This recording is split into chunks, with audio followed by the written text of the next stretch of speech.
Oke, baik. Assalamualaikum warahmatullahi wabarakatuh. Selamat pagi, Ibu dan teman-teman semua. Perkenalkan, kami dari kelompok satu akan mempresentasikan hasil dari turun lapangan kami ke pabrik es kristal Blue Mountain dengan anggota kelompok. Yang pertama ada Adinda, yang kedua ada Zahra, yang ketiga ada Fifmi, yang keempat ada Natasha, yang kelima ada Naura, yang keenam ada Melva, yang ketujuh ada Najwa, yang kedelapan ada Karisa, dan yang kesembilan ada Hanif. Baik, kita langsung saja untuk materi pertama, yaitu terkait latar belakang. Pabrik es kristal Blue Mountain merupakan industri yang setiap hari memproduksi es menggunakan mesin pendingin, mesin pemotong, serta aktivitas manual. Proses ini membuat pekerja terpapar berbagai potensi bahaya seperti suhu dingin ekstrim, lantai licin, risiko luka dari mesin dan bongkahan es, serta beban kerja fisik yang tinggi. Dari hasil pengamatan awal ditemukan bahwa beberapa pekerja masih mengangkat es secara manual, lantai sering basah dan penggunaan APD seperti sarung tangan atau sepatu boot belum konsisten. Kondisi ini meningkatkan risiko kecelakaan dan penyakit akibat kerja. Sesuai pedoman ILO 2015 dan Kemnaker RI 2018, tempat kerja wajib melakukan identifikasi bahaya, penilaian risiko, dan pengendalian. Oleh karena itu, metode hierarki digunakan untuk mengidentifikasi bahaya, melakukan penilaian risiko, dan pengendalian risiko, sehingga dapat ditentukan langkah-langkah pengendalian yang tepat untuk menciptakan lingkungan kerja yang aman di pabrik es kristal Blue Mountain. Baik, selanjutnya kita akan membahas mengenai bab 3 yaitu metode. Yang pertama mengenai profil pabrik es kristal Blue Mountain. Usaha es kristal Blue Mountain ini merupakan produsen es kristal berbentuk tabung berongga yang dibuat menggunakan mesin pembeku air bersih. Kemudian akan dipasarkan ke berbagai kedai minuman dan soft drink yang ada di Kota Padang. Usaha ini sudah berdiri sejak Oktober 2004 hingga aktif hingga sekarang dan berlokasi di Jalan Pulau Karam nomor 173 Padang Barat. Saat ini memiliki karyawan berjumlah 16 dengan jam operasional setiap hari pukul 8 pagi sampai jam 5 sore. Berikut adalah struktur manajemen dari pabrik es kristal Blue Mountain, di mana berdasarkan struktur manajemen tersebut diketahui bahwa pabrik ini belum memiliki tenaga ahli K3 atau HSE yang khusus ditugaskan untuk melakukan pemantauan maupun evaluasi risiko secara langsung di lapangan. Jadi seluruh aspek pengawasan terkait keselamatan kerja saat ini masih menjadi tanggung jawab manajer perusahaan. Berikut adalah proses pembuatan dari es kristal, mulai dari tahap pertama yaitu filtrasi sampai tahap akhir yaitu penyimpanan es. Yang pertama, proses pembuatan es kristal ini dimulai dari filtrasi air dengan melakukan penyaringan untuk memastikan air itu bersih dari kotoran sebelum diproses. Air yang sudah difiltrasi ini kemudian dialirkan ke mesin pembuat es, di mana air dibekukan secara bertahap hingga membentuk es berbentuk tabung berongga. Setelah es terbentuk, mesin akan melakukan pemotongan otomatis sehingga ukuran es seragam, dan es yang telah dipotong ini kemudian dikemas ke dalam karung yang berkapasitas 10 kilo dan juga ada 20 kilo. Setelah pengemasan, es ini dipindahkan ke cold storage yang bersuhu -5 derajat sampai -10 derajat Celcius untuk mempertahankan kualitas dan menjaga pencairan sebelum didistribusikan. Selanjutnya saya akan menjelaskan mengenai bahaya dan risiko di pabrik es kristal Blue Mountain. Ada 8 bahaya yang kami observasi kemarin. Yang pertama adalah bahaya pertama suhu dingin ekstrim, risikonya mati rasa, kram tangan, hipotermia ringan. Bahaya kedua lantai licin, risikonya terpleset, jatuh, dan memar. Bahaya ketiga, kontak langsung dengan es, risikonya luka gores, iritasi kulit, tangan kaku. Bahaya keempat, beban angkat berat, risikonya cedera punggung dan kelelahan otot. Bahaya yang kelima, postur kerja tidak ergonomis, risikonya nyeri punggung dan ketegangan otot.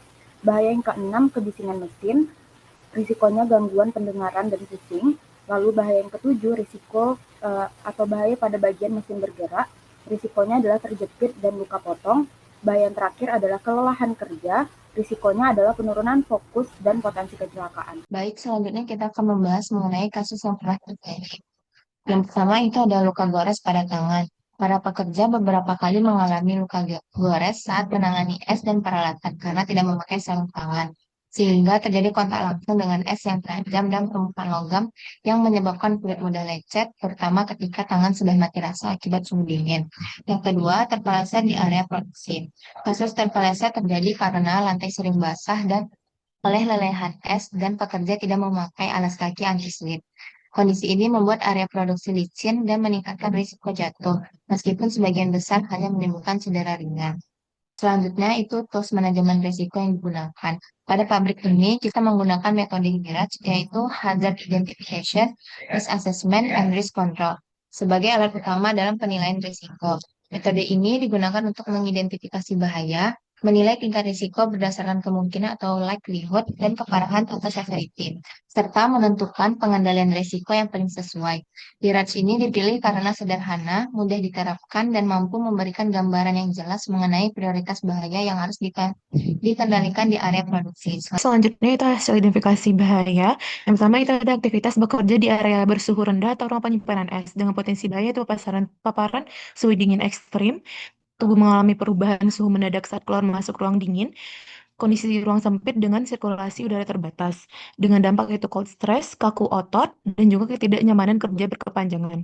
Yang kedua itu aktivitas penanganan dan pengemasan es, di mana itu Potensi bahayanya itu kontak langsung dengan kebongkahan es tanpa sarung tangan, kulit terpapar suhu ekstrim pada durasi lama, dan risiko luka akibat permukaan bongkahan es yang keras dan kadang tajam.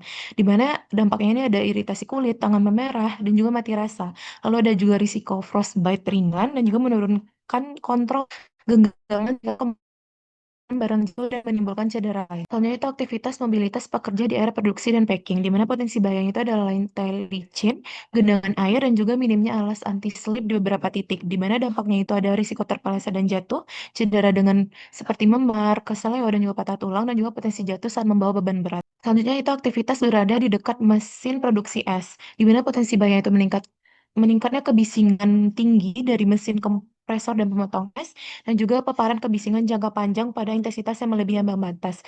Dampaknya telinga berdenging atau tinnitus dan juga penurunan pendengaran bertahap. Selanjutnya itu aktivitas pengangkatan, pemindahan, dan penyusunan beban berat, di mana potensi bahayanya itu postur kerja itu membungkuk, mengangkat tanpa teknik yang aman. Lalu ada gerakan repetitif pada punggung, pinggang, bahu, dan pergelangan tangan yang dampaknya nanti adalah nyeri punggung bawah, cedera otot dan sendi, dan juga tegangan bahu dan pergelangan tangan. Selanjutnya aktivitas bekerja dengan benda tajam dan material yang keras, di mana potensi bahayanya itu risiko tangan atau jari terjepit, lalu juga risiko terkena elemen panas mesin saat menyegel plastik. Yang dampaknya itu adalah luka sayat, luka gores, dan risiko infeksi bila tidak ditangani. Dan juga cedera jari akibat tekanan atau benturan. Aktivitas bekerja dengan ritme produksi cepat dan jam kerja yang panjang, di mana potensi bahaya itu keletihan akibat beban fisik tinggi, ritme kerja cepat tanpa rotasi tugas, dan juga minimnya waktu pemulihan tubuh. Dampaknya kelelahan kerja yang mempengaruhi fokus, human error, dan juga risiko kecelakaan lebih tinggi karena tingkat konsentrasi yang menurun. Itu mengenai perhitungan resiko, di sini kami menggunakan metode dari Hirard, di mana untuk Hirard sendiri itu kami ada beberapa komponen yang digunakan. Yang pertama itu adalah likelihood dan juga severity. Hasilnya nanti di mana untuk risk ratingnya itu dari likelihood dikali dengan severity. Nah, ini merupakan tabel yang akan kami gunakan. Yang pertama itu untuk dari risiko bekerja di area bersuhu rendah atau cold stretch, di mana kami memiliki untuk penilaiannya itu likelihoodnya 4 karena pekerjaannya rutin setiap hari, untuk severity-nya 3 karena cedera serius namun jarang fatal, untuk risk level-nya itu di 4 kali 3 sama dengan 12 yang risikonya tinggi. Lalu yang kedua itu penanganan pengemasan es, di mana untuk penilaian likelihood-nya itu kami kasih 5 kan terjadi sangat sering, di mana pekerja mengaku sering luka gores. Yang kedua itu severity, di mana dia 2, dia cedera ringan sampai sedang. Untuk risk level-nya itu 5 kali 2 sama dengan 10 yang termasuk risiko tinggi. Yang ketiga mobilitas pekerja di lantai licin, di mana likelihood-nya kami kasih nilai 4 karena lantai selalu basah, risiko sering terjadi. Severity-nya itu 4, yaitu berpotensi menimbulkan cedera yang berat. Risk level-nya kami kasih 4 kali 4 sama dengan 16, di mana 16 ini merupakan risiko yang sangat tinggi. Terus selanjutnya itu ada berada dekat mesin kompresor dan pemotong es, di mana itu menimbulkan kebisingan. Untuk likelihood-nya kami kasih 3, karena terjadi setiap hari, namun efeknya jangka panjang. Lalu severity-nya itu 3, bisa kerusakan pendengaran yang serius. Dan risk level-nya itu 3 kali 3 sama dengan 9, yaitu risiko tinggi. Selanjutnya itu ada pengangkatan dan pemindahan beban berat, di mana untuk penilaiannya itu likelihood-nya 4, di mana terus dilakukan terus menerus, severity-nya 3, cedera otot serius, risk level-nya 4 kali 3 sama dengan 11, itu risikonya tinggi. Lalu untuk yang selanjutnya itu bekerja dengan benda tajam dan mesin sealer, di mana penilaiannya ini likelihood-nya kami kasih 3, karena kejadian cukup sering yaitu pekerja yang tergesa-gesa. Lalu severity-nya 3, cedera jari serius, tapi tidak fatal. Risk level-nya 3 kali 3 sama dengan 9, risikonya tinggi. Selanjutnya itu ada ritme produksi cepat dan jam kerja panjang, di mana untuk likelihood-nya kami kasih 5 karena dia terjadi setiap hari, karena jam kerjanya itu setiap hari. Severity-nya 3, dampaknya serius terhadap kecelakaan, jadi risk level-nya 5 kali 3 sama dengan 15, risikonya sangat tinggi. Nah, behiratnya dapat dilihat pada layar. Jadi untuk level risikonya yang paling kami amati itu yang sangat tinggi ada 2, yaitu di mobilitas lantai licin dan juga ritme cepat dan jam kerja yang panjang. Kontrol atau penilaian risiko yang dimana yang pertama itu ada paparan suhu dingin ekstrim di cold storage-nya. Nah, adapun kontrolnya itu ada APD tersedia dan juga pintu cold storage-nya dapat ditutup untuk menjaga suhu tetap stabil, dan evaluasinya itu bisa pengendalian yang ada belum efektif karena pekerja tidak menggunakan APD. Dan juga untuk rekomendasi kontrolnya itu yang pertama rekayasa teknik dan yang kedua ada administratif. Nah, untuk penjelasannya bisa dibaca dalam layar dan untuk prioritas pengendaliannya itu tinggi karena paparan terjadi setiap hari dan dampak pada penurunan fungsi tubuh. Itu ada kontak langsung dengan es atau luka pada tangan. Nah, itu juga bisa exciting kontrolnya itu sarung tangan yang tersedia dan mesin pengemas bekerja normal. Dan untuk evaluasi efektivitasnya itu efektivitas pengendaliannya sangat rendah karena sarung tangan tersedia namun tidak digunakan. Dan untuk rekomendasinya yang pertama itu ada rekayasa teknik yaitu menggunakan alat bantu sekop kecil dan untuk administratifnya itu pelatihan mengenai bahaya frostbite-nya dan teknik aman memindahkan es. Dan untuk APD, sarung tangan yang lebih tipis. Dan untuk prioritas pengendaliannya itu juga tinggi, frekuensi kontak sangat tinggi dan sering menimbulkan luka atau rasa mati, lantai licin, dan risiko slip dan fall. Nah, untuk ini lantai dibersihkan secara berkala dan drainasenya berfungsi namun belum optimal. Dan untuk evaluasi efektivitasnya, risiko ini masih tinggi karena kondisi lantai selalu basah. Nah, untuk rekomendasi kontrolnya itu ya, bisa dilihat di layar dan untuk prioritas pengendalian itu tinggi dan pengendaliannya kurang efektif. Ada paparan kebisingan dari kompresor dan pemotongan es. Nah, untuk itu bisa juga menggunakan earplug dan evaluasinya itu pengendalian saat ini tidak efektif karena earplug itu tidak digunakan.